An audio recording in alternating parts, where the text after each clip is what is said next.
welcome to the ordinary meeting of council this morning. And first up, I would actually like to officially welcome Wilma as our new CEO. So welcome to the new role. Thank you. It's very kind. Apologies. I don't think there's any apologies. We have Bonnie online, so no apologies I'm aware of. Are there any declarations of interest this morning? I haven't been made aware of any. Right, we move to item 4, which is public forums, petitions, and deputations. So Stuart, look, you'll come forward and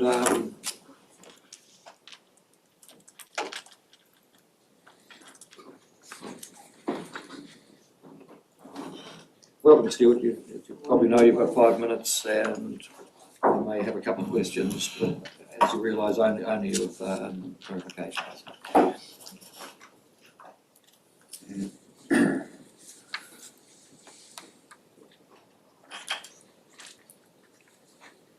Yeah, there was going to be 3 of us here this morning, but one of the issues and he said didn't really want to come out, and the other one's actually the sheep farmers are always busy crutching sheep, so he said that's before coming in here today. But I was going to talk about the Pest Eradication Society, and we're concerned about the whole lack of information and misleading information that ratepayers and the Southern Pest Eradication Society have had to make an informed decision in the review of the Southern Pest Eradication Society rabbit control rate.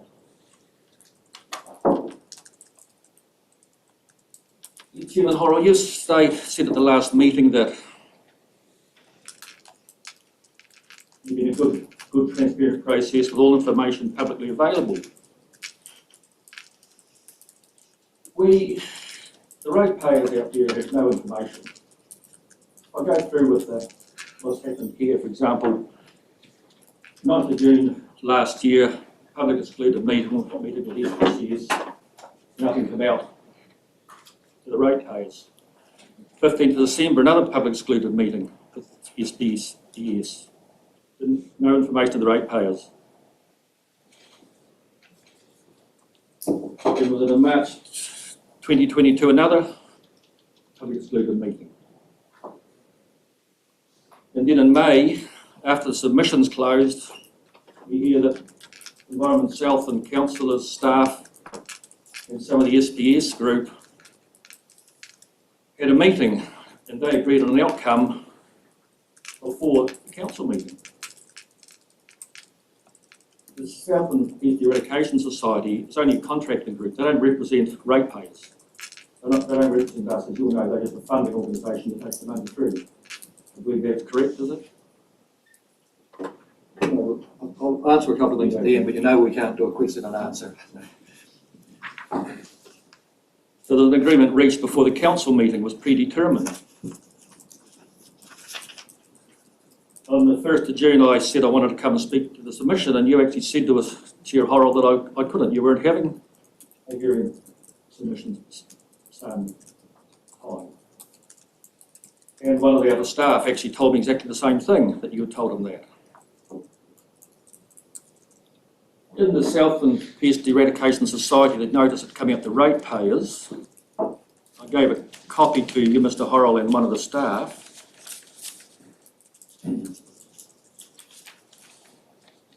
Amongst other things, it says at the bottom, the Environment South and Pest Strategy does not include rabbits. So without the Southern Pest Eradication Society, there would be no rabbit management at all. A lot of people, ratepayers, they don't have a great understanding of how the process works, and a good example is that out in that area there was a large forestry company didn't even realise they're paying the rate, and several people didn't even know what they're paying it for. A lot of ratepayers believe this rate paid at the Southern Pest Eradication Society is spread through all right across Southland. There's very few that don't realise that's not the case. And when they put that in there saying without Environment Southland there'll be no rabbit management at all, that's just completely misleading, and a lot of people were thinking, cool, what's going to happen now? They have no option to support this in one form.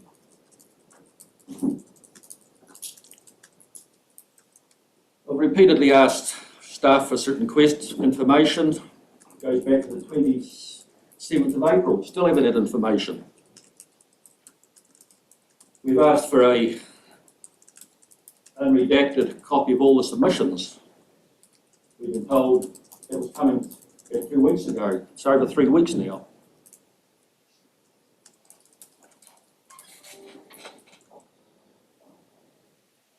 We noticed on the 1st of June meeting when you decided to reinstate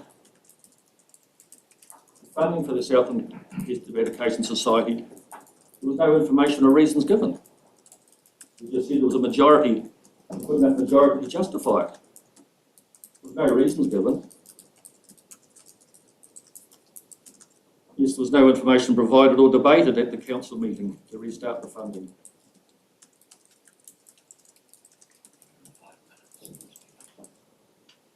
This issue has been around a long time, a very long time, right back when I was sitting around this table, but it never came up for review when I was here. It's split the community and it's done it for a long time. And I'm not sure if a lot of the city ratepayers will understand, but most of Southland doesn't have rabbit issues. And the Southern Pest Eradication Society covers probably 5-6% or something like that.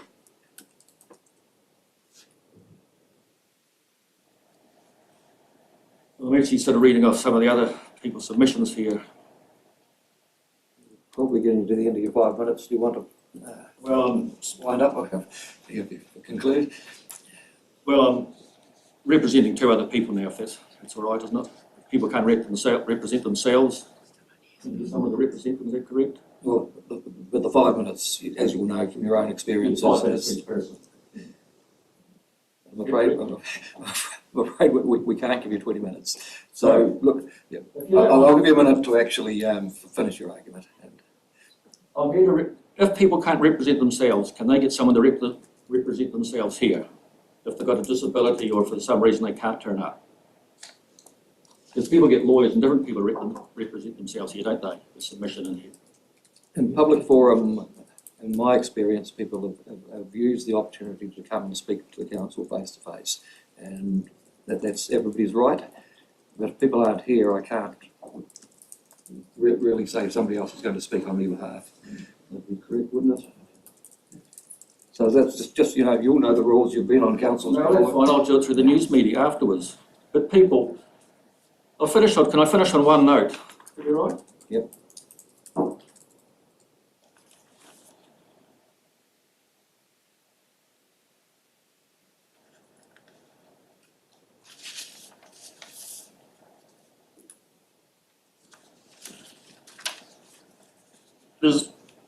If the Pest Eradication Society was wound up tomorrow, what would the answer be? They'd have to do what the other 95% of Southland do. It's landowner responsibility.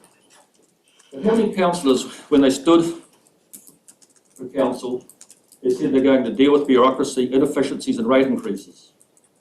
You've created 3 of them. The Southland Pest Eradication Society does not create any benefit to Southland. And the Southland District Council and the Southland Pest Eradication Society hasn't been able to prove that. There's no evidence. But there's just one thing that I ask for a clarification.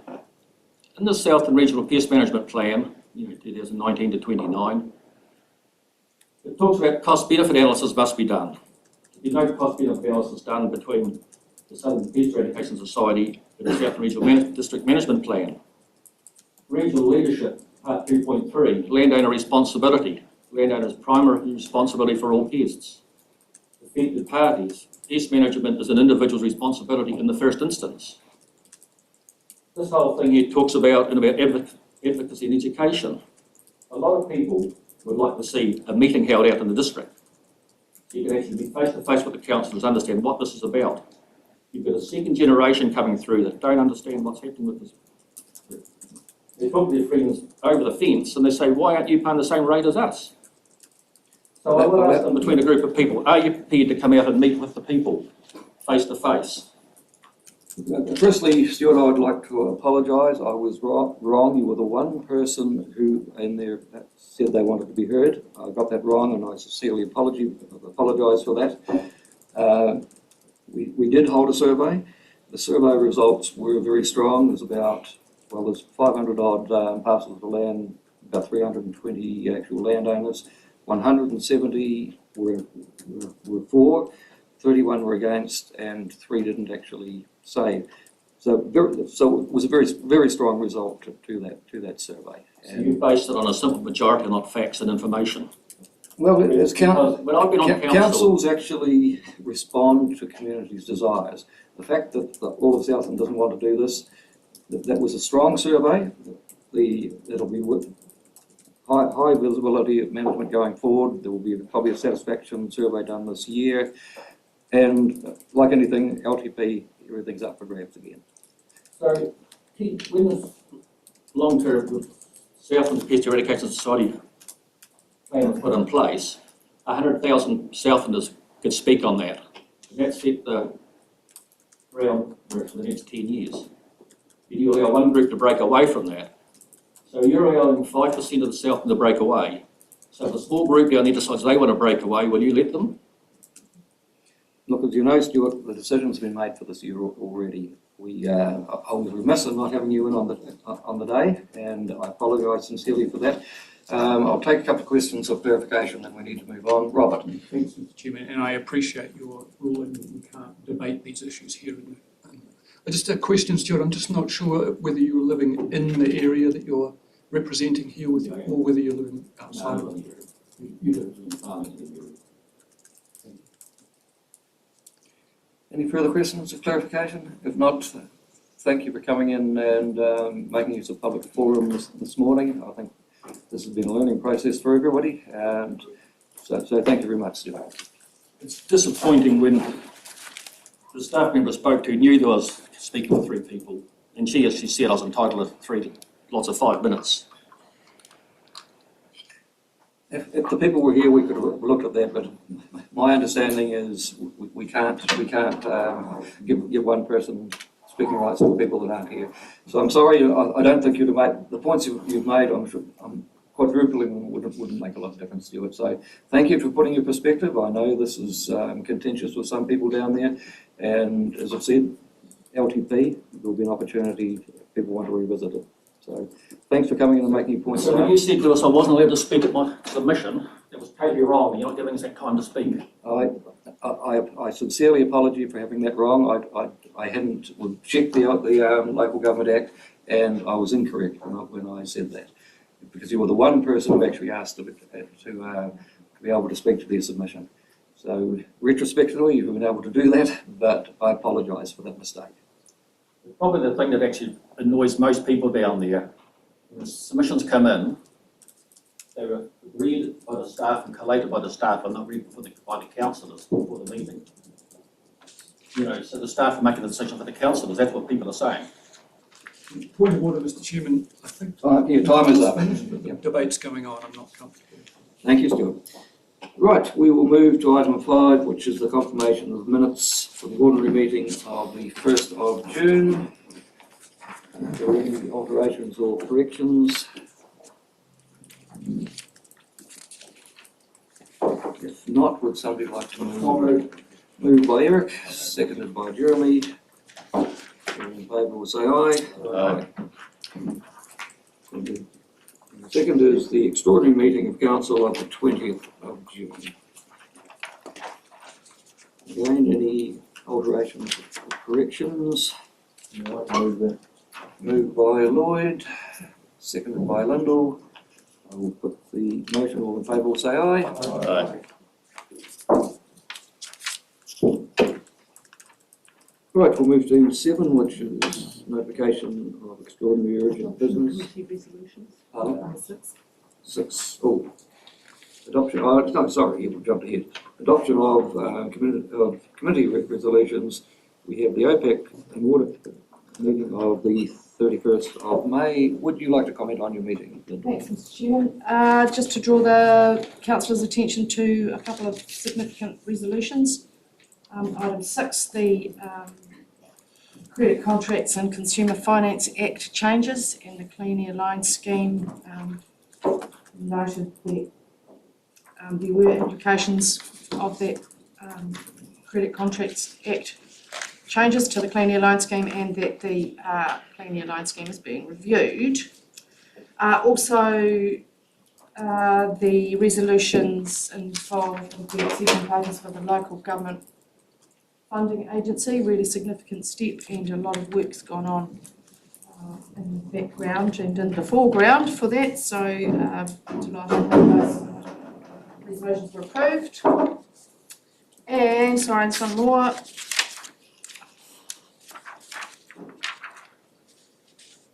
And the annual activity plan.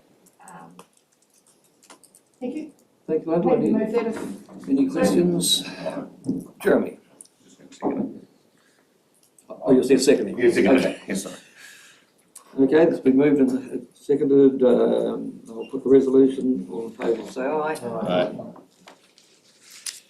Okay, now we'll move to item 7, which is the investigation of extraordinary urgent business, supplementary or other. I'm not aware of any this morning.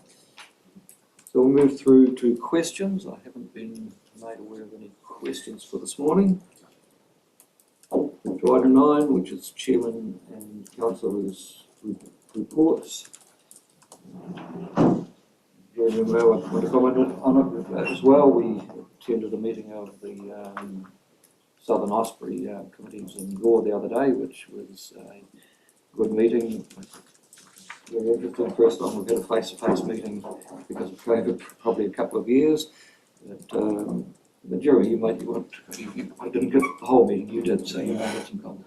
I was just going to make a comment, and it was really quite in regards to the pest management side of things. Obviously, we're our neighbours over the fence were looking at their issues with possum control and things, trying to sort the disease out. And Alfredo from our pest crew gave a pretty good explanation of what's going on here with PCAs and how we're dealing with not controlling the disease, but controlling the pest that has the disease. And they were really, I think there were quite a few people surprised at how we were dealing with it. And I think there was over 400,000 hectares under control, and they were sort of taken back with what was going on over here. And there was obviously the remarks in regards to obviously farms going into trees and how do those big blocks get controlled. But under our pest management plans, they are tied up into controlling pests in those areas too. So Otago is obviously having a good look maybe at what we're doing over here. So it was a good meeting. It was really good and informative from an ES perspective, telling what we're doing within these two regions. You're just following on from that, I'm the local government representative on the Osprey Stakeholders Council, and it is quite inconsistent around the countryside. There's some areas we've always had the view that, you try to eliminate the disease. We've always maintained the biodiversity benefits of keeping numbers low is actually a win-win. I believe that Otago doesn't actually have possums in the pest management, which is quite surprising. So it is consistent around the countryside, and I think our view, I think, is right. There's wins for coming in behind them, trying to keep the numbers low, and we're doing it for environmental and biodiversity reasons, but they do work well together. David. Thank you, Mr. Chairman. No, just a comment. Driving through from Doka to Bryden the other night, and I've never seen so many possums on the road. So I'm just wondering how our strategy is working. I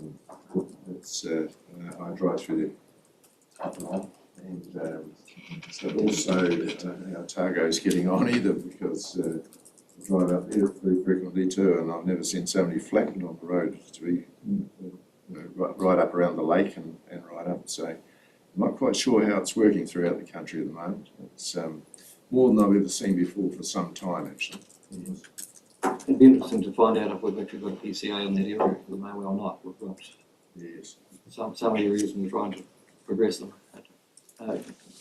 Jeremy. Sorry, I was also going to add that there was a presentation by Tony from MPI from one of animal welfare and situation, and was asked a question in regards to winter grazing in Southland, and he said they hadn't had any calls in regards to that.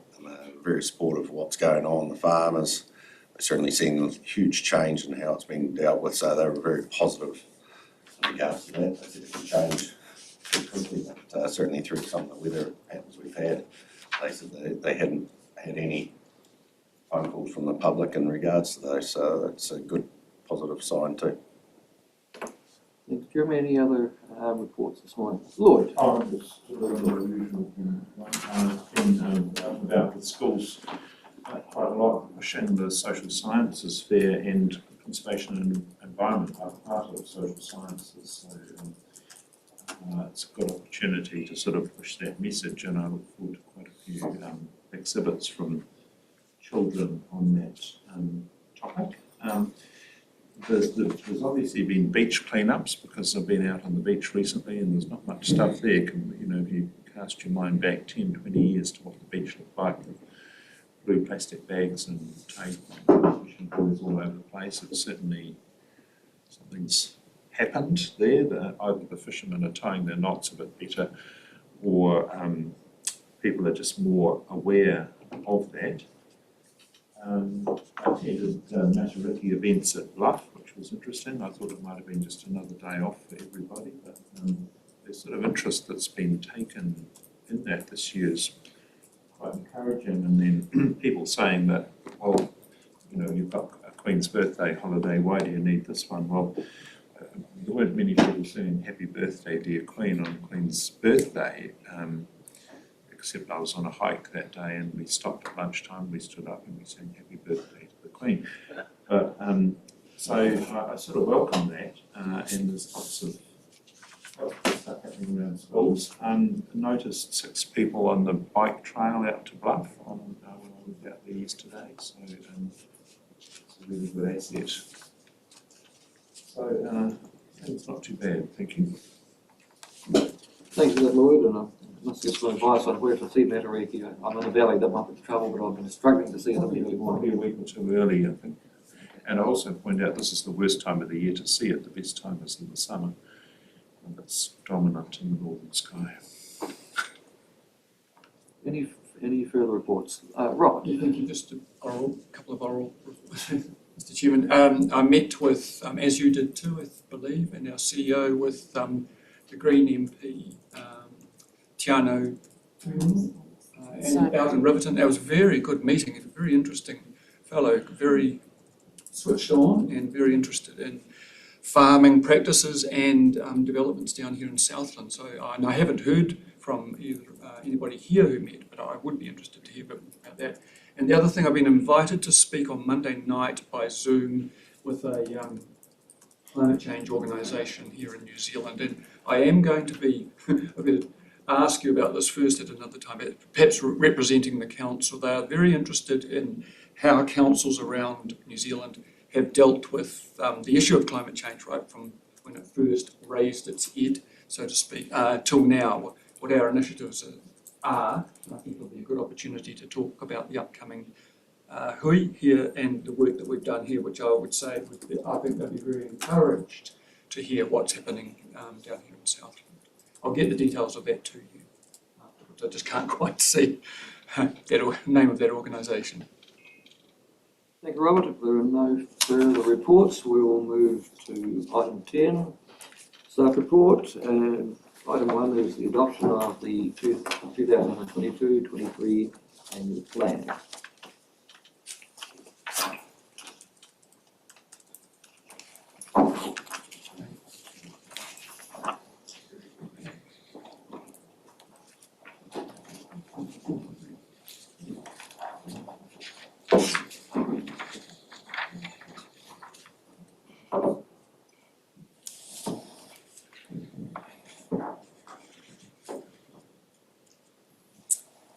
Would you like to comment on the item? Thank you, Chair. So as councillors will be aware, this is the final step in the annual plan process. The document was reviewed last week by the Organisational Performance and Audit Committee, and we went through page by page. A couple of minor amendments were discussed at that meeting, which have subsequently been made to the document. As you'll be aware, the key decision has been already made, and that was sticking to the proposed maximum average 5% rates increase, with various factors driving that decision, including the cost of living, as was highlighted in the paper today. So Tanya and I are really happy to take any questions, but Tanya's got a couple of reflections as well. She just wanted to share with you. Chair, councillors. This year, ending tomorrow, this financial year has been one of continuing disruption and delay, which has changed our operating surplus versus the long-term plan. We're managing our budgets across 3 years of the long-term plan.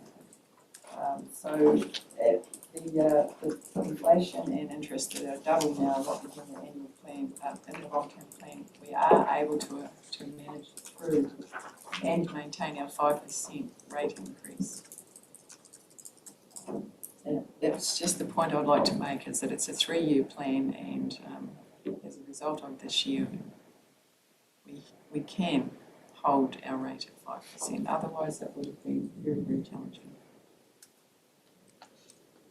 And I recommend and ask you to adopt the annual plan.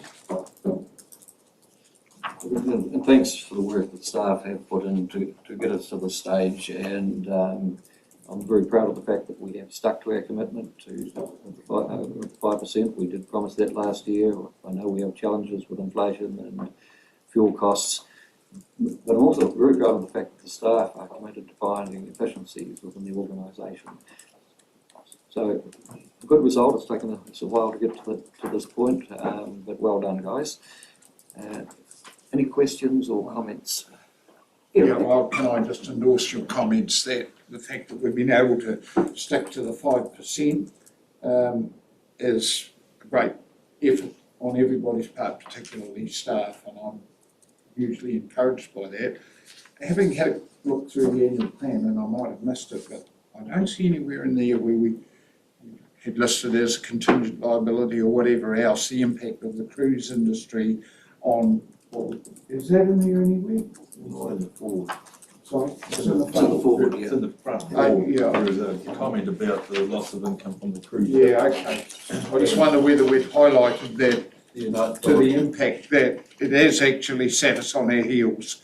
And I just thought we might have probably made a little more out of that. And because we've been subject to quite a bit of criticism last year, and I think we put out a plan, and in spite of the difficulties, we've stuck to it. And no one else is going to congratulate us if we don't talk about our own ability to meet our commitments.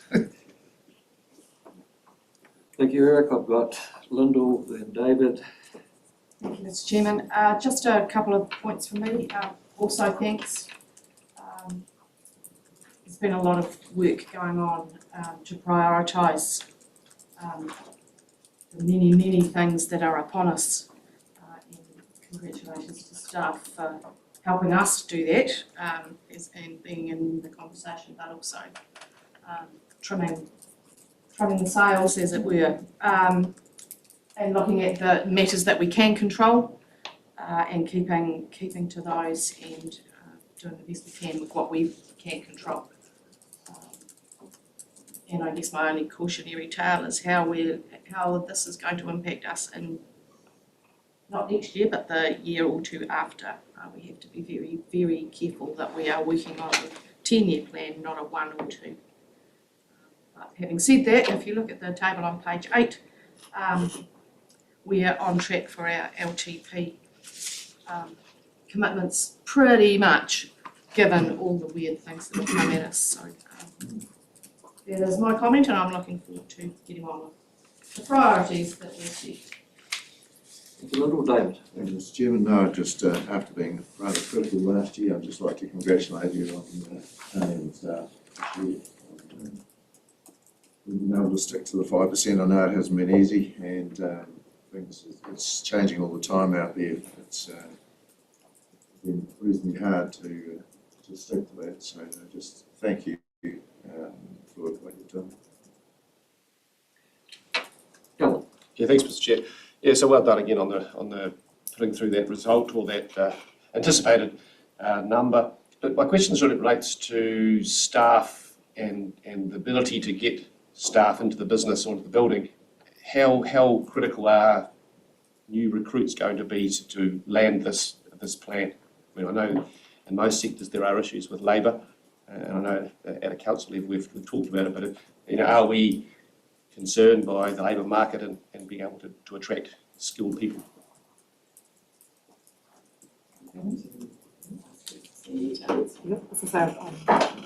Jean, corporate marketing. Through you, Chair. Yes, we are. We are not unique in this particular situation, and there are challenges. You know, we are working as a regional sector network to ask that question and to look at opportunities, opportunities to do that. We are fortunate in that we have been able, despite the challenges, to recruit new staff into the organisation. We're very fortunate as an organisation that our work has inherent meaning, which is really important to people, but there are pockets of expertise where we are being challenged. We're fortunate that the borders are opening back up, and we're currently working to understand more about the new immigration rules and visas that are visa requirements that the government are mandating. Historically, we have looked overseas for staff, and we do have a multicultural workforce, and it's awesome to be able to attract people to Southland. So there are challenges, yes, there are opportunities as well, and you know, we're working to explore those. Thank you.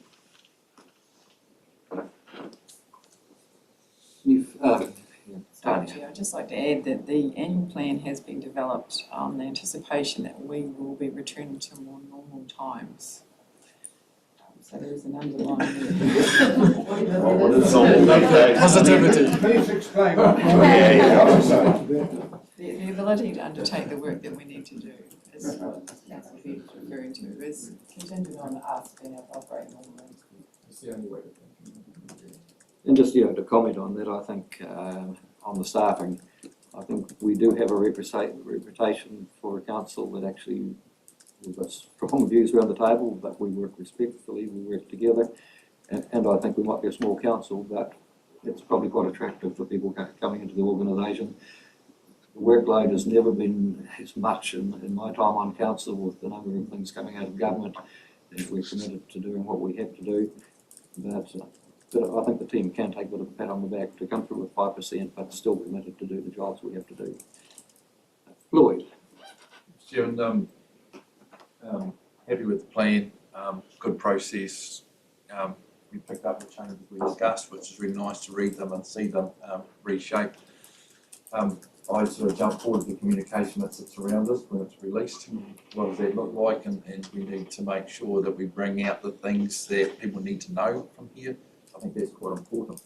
That said, Mr. Chairman, I'm happy to move the annual plan. Thank you, Lloyd. Moved, seconded by Lyndall. Any further discussion or comments? If not, I will put the resolution. All in favour will say aye. Aye. Against? No. Carried. There's two words. We do.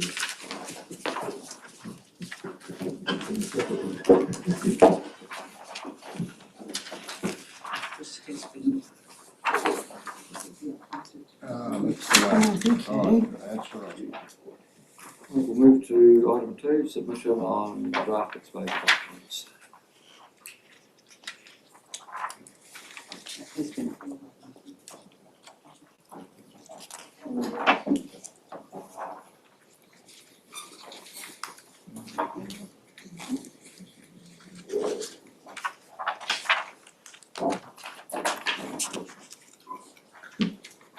Didn't start with my recommendation. Good morning, Chair and Councillors. I am Rona, and I'm here to represent Helen Brown in regards to Environment Southland's submission on the exposure draft on changes proposed to the National Policy Statement for freshwater management and national environmental standards for freshwater 2020. Staff workshopped with council on the draft submission on last Thursday, the 23rd of June. Thank you all for your time and feedback. Council and staff agreed on the proposed changes, that the proposed changes were unclear and are challenging to implement for both communities and councils. And we've gone ahead and taken the feedback from council and updated the submission. The key changes to the submission are that there is lack of clarity around the definition of what is a natural wetland, and the meaning of the term natural, and the extent of what is considered as natural. And that there's also lack of provisions on the protection and management of deliberately constructed wetlands, and that Environment Southland would like the NPSFM and the NES to provide for identification, protection and management of deliberately constructed wetlands as well as natural wetlands, as we see all wetlands as assets. There was also discussion around NPSFM and NESFM to enable farm plans or farm management plans as a platform for landowners to identify any wetlands on their property and manage them through farm plans. So that has been included in the submission as well. And that NES would like to have more stringent rules than what the NES currently proposes on management of natural wetlands, because that's the direction that we are heading to implement Te Mana Atawai and Hawara in the Southland. And the proposed changes are contradicting that at the moment. Another point that has been included is that there will be high degree of technical input required to identify a wetland. However, there is a lack of technical expertise and resourcing to implement all of these proposed changes. So ES has sought further direction from central government on this matter. Those are the key changes. Thank you. Lloyd. Thank you, Mr. Chairman. I'm pleased you took them on, and the summary is very good. Thank you for that. But I want to talk a wee bit bigger than just this. I'm not sure if we can put it in here or not. Maybe it's just a comment that I make. There's quite a bit of fatigue out there. People aren't too sure what they need to do and what they need to do by and how they report. It looks like there's multi-streams of overlaying the same information but to different agencies.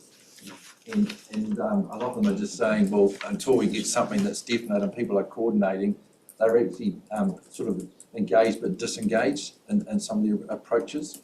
So maybe we don't understand what we're actually trying to achieve. So maybe all the legislation, all the policies, all the direction that we're trying to do, that people realise that they're all connected in some way to actually have this common goal for New Zealand and specifically to Southland as their interest. It would be better because they can actually see how it builds up into this ideal place of direction. So I'm just not sure whether we can put all these rules in place and that sort of stuff, but when you're on the ground doing the stuff, it just feels like you're spending so much time trying to make compliance standards that you're actually missing doing the work on the ground. And I'm not sure whether it can be picked up or not, but I am conscious of that. And it's not just in this field, it's across the field. The submission is specifically on the proposed changes which are relevant to wetland management and maintenance and other provisions that are discretionary, up to council's discretion on what is actually allowed in natural wetlands. But we could flag that as a general direction that we want from the central government in that matter. It would be outside. It's just a comment on, Yeah. I looked at this earlier on, we've got multiple stuff going on. Yeah. I can I just thank you for that, and I think what I was like to say is, yes, I hear what you're saying, and I think, when we've had these discussions at the Strategy and Policy Committee, we see the extent of requirements for us to comment on government legislation or rules or regulations, that it is a really confusing landscape if you're looking at it from that perspective. I think the challenge for us as an organisation is the simplification of what it is we're doing, both in terms of our approach to response to central government, but also what all of this means to the community. And I think just to speak to Rena's point really is that we do need to respond in this detail to government because we do understand the implications of that. The extent to which we then explain this in a more general way is really behind the communication that's going on currently now around knowing your why and trying to understand what the big issues are insofar as we understand them ourselves. There is also just a fact that, you know, you've articulated a concept of this being all joined up in some kind of broad common goal. I'm not entirely sure that's always the case. And so what we're saying back to central government is sometimes about those matters as well. And just following on from that, I'm hoping that they'll be able to, after these submissions, have a conversation with us. I look at the intensive winter grazing and the rule changes. Basically, in this case, are the same. We agree with your destination, but we have suggestions that would make it easier to actually achieve what you want. We know a lot of it is aimed at the loss of natural wetlands. That would be really good if we can be encouraging of the establishment of new wetlands rather than making it difficult and punitive. If we can put a value on these, we're going to take people with us. And regions are different. We love NSs and MPSs to be set at a level where you can put regional flavour on top of them, and that always works well. So well done, staff, on what you put in the listen to the councillors' comments, which was good. Peter. Yeah, just, Mr. Chairman, just a quick comment on that. In those interactions between government and council on these technical matters around wetlands, some people see this as land use constraint. In all things we do when this discussion's happening between local government and central government, we must be talking to people and letting them understand the services that wetlands provide to their property and their community. I think it's really important and will provide well into the future. So don't miss those opportunities. Robert. Yeah, further to what Councillor McDonald's saying, it's a very good idea, but we also must, I think, as part of our co-governance obligations, make sure that we present iwi's point of view too around wetlands, which is more finessed, perhaps, nuanced than what we're talking about just at the moment.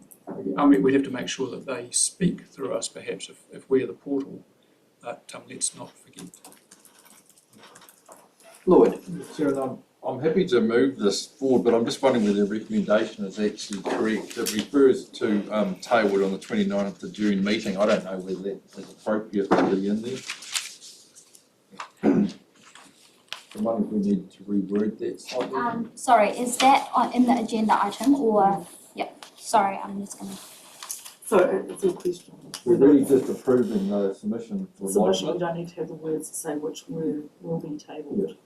Then completed the So following we just workshop. remove that subsequent clause. Yes, So I think we just took remove that out. Those submission for lodgement having been updated following the workshop on 22nd. Yeah. Okay. If that's the case, Mr. Chairman, I'm happy to if it were amended and put that. Well, second, the motion is. Motion has been moved and seconded. Do we have any further discussion? If not, I will put the motion. All in favour will say aye. Aye. Against, no, carried. Thank you for your time. Thank you for your time.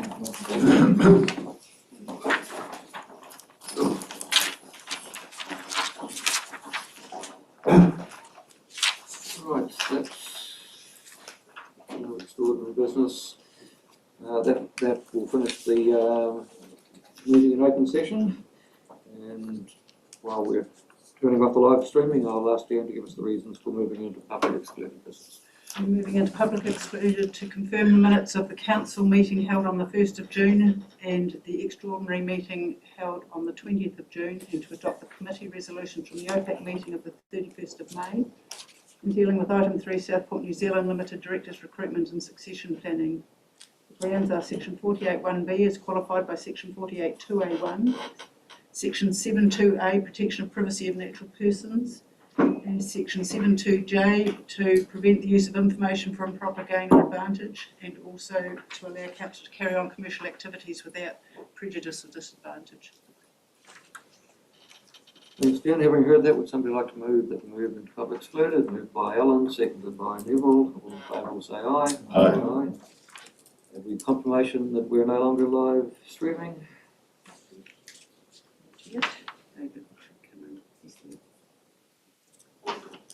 David, can you confirm we're no longer live streaming?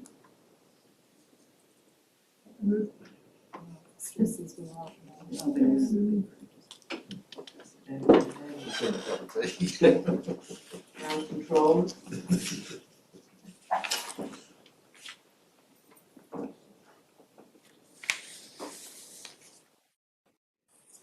That's just a recording. Your voice has changed, David. That's a recording, that's not a live That's a recording, stream. it's still saying that it's Live streaming on the Customs Group streaming. So I think we need to wait until we get confirmation.